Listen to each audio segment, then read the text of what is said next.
कुमाऊं की मनमोहक पहाड़ियों के भीतर बसे इस मंदिर परिसर का शैव समुदाय से बहुत खास नाता है, जो प्रत्येक वर्ष भारत से अनेक श्रद्धालुओं को अपने द्वारे ले आता है। यह है पवित्र स्थल जागेश्वर धाम।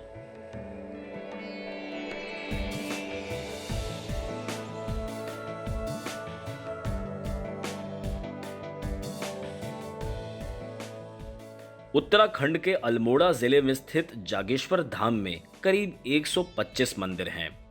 इनमें से अधिकांश मंदिर भगवान शिव को समर्पित हैं और कुछ सूर्य, कालिका, नवदुर्गा और लक्ष्मी समेत अन्य देवी देवताओं को समर्पित हैं। अधिकतर मंदिरों का निर्माण नागर शैली में हुआ, वहीं कुछ में मध्य और दक्षिण भारत में प्रचलित वास्तुकला शैलियों का प्रभाव दिखता है। आइए आपको इनके ऐतिहासिक पहलुओं की दिव्य यात्रा पर ले चलते हैं।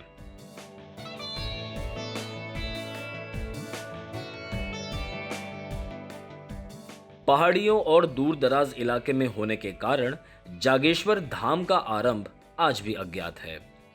पौराणिक कथाओं के अनुसार यह कैलाश पर्वत के बाद भगवान शिव का निवास स्थान हुआ करता था।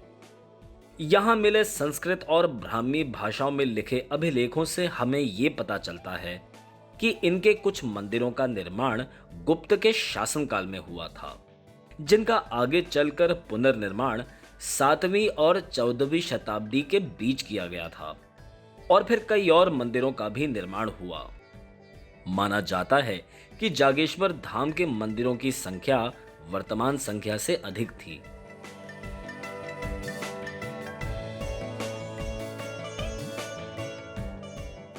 जागेश्वर धाम कुमाऊं के इतिहास के सबसे पुराने और महत्वपूर्ण हिस्सों में से एक है। कई तथ्यों के अनुसार इसका इतिहास नंदा देवी और गोलू देवता जैसे प्रमुख देवी देवताओं के मंदिरों के इतिहास से भी पुराना है। ये बात बहुत लोग नहीं जानते कि अल्मोड़ा शहर, जहां पर जागेश्वर धाम स्थित है, उसकी स्थापना जागेश्वर धाम के बताए निर्माण काल से लगभग 9 शताब्दियों के बाद हुई थी।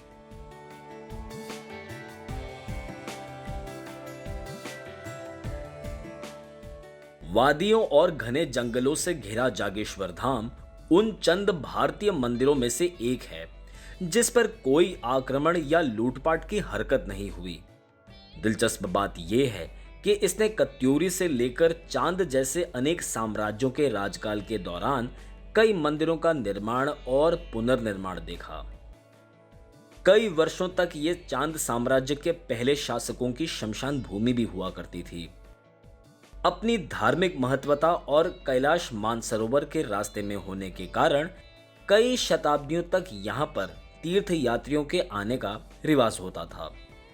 यहां पर वे भगवान शिव का आशीर्वाद लेकर कैलाश मानसरोवर की यात्रा के लिए आगे बढ़ते थे। स्थानीय दंत कथाओं के अनुसार 17वीं से लेकर 18वीं शताब्दी तक जब कुमाऊं और गढ़वाल के शासकों के बीच युद्ध अपने चरम पर था और उसके बाद जब कुमाऊं सन 1816 तक गुरखाओं के कब्जे में था, तब भी जागेश्वर धाम हर प्रकार की क्षति से सुरक्षित रहा। इन मंदिरों का उल्लेख हमें अंग्रेजों के 19वीं शताब्दी के वृत्तांत और चित्रों में मिलता है। सन 1947 में भारत की स्वतंत्रता और सन 2000 में उत्तराखंड राज्य के गठन होने के बाद जागेश्वर धाम अल्मोड़ा जिले में आया। दुर्भाग्यवश कई दशकों तक इनके मंदिरों की स्थिति काफी दयनीय रही और इनमें मौजूद कई मूर्तियों की चोरियां भी हुई, जिनमें से खोजे गए कुछ मूर्तियों को आज भारत के कई प्रमुख संग्रहालयों में देखा जा सकता है। 1990 के दशक में जागेश्वर धाम भारतीय पुरातत्व विभाग के अधीन आया, जिन्होंने सन 2002 में यहां पर एक संग्रहालय का निर्माण भी किया। यहां पर 9वीं से लेकर 13वीं शताब्दी के बीच पाए गए करीब 200 मूर्तियों और कलाकृतियों को देखा जा सकता है। यहां पर प्रत्येक वर्ष महाशिवरात्रि मेला और मानसून त्योहार भी मनाया जाता है। आज जागेश्वर धाम धार्मिकता का एक सुंदर उदाहरण पेश करता है।